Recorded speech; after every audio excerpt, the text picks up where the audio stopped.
1876 நடந்த ஒரு வங்கி கொள்ளை அமெரிக்காவின் மிகப்பெரிய குற்றவாளி கும்பலை அழித்தது தெரியுமா? ஜெஸ்ஸி ஜேம்ஸ் கும்பல் அமெரிக்காவை அச்சுறுத்திக் கொண்டிருந்தது. பல வங்கிகளையும் ரயில்களையும் கொள்ளையடித்திருந்தனர். அவர்கள் மினசோட்டாவின் நார்த்ஃபீல்ட் நகரில் உள்ள ஃபர்ஸ்ட் நேஷனல் வங்கியை குறிவைத்தனர்.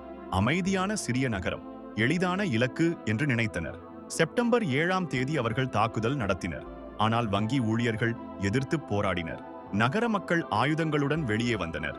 தெருக்களில் பயங்கர துப்பாக்கிச் சூடு நடந்தது. 2 கும்பல் உறுப்பினர்கள் சாவடைந்தனர். 3 பேர் படுகாயமடைந்தனர். ஜெஸ்ஸி ஜேம்ஸ் தப்பிக்க முடிந்தது. ஆனால் அவனது கும்பல் அழிந்துவிட்டது. வெற்றிகரமான கொள்ளைக்காரனிலிருந்து தப்பியோடும் குற்றவாளியாக மாறிவிட்டான். ஒரே ஒரு தோல்வி அவனது ஆட்சியை முடிவுக்கு கொண்டு வந்தது.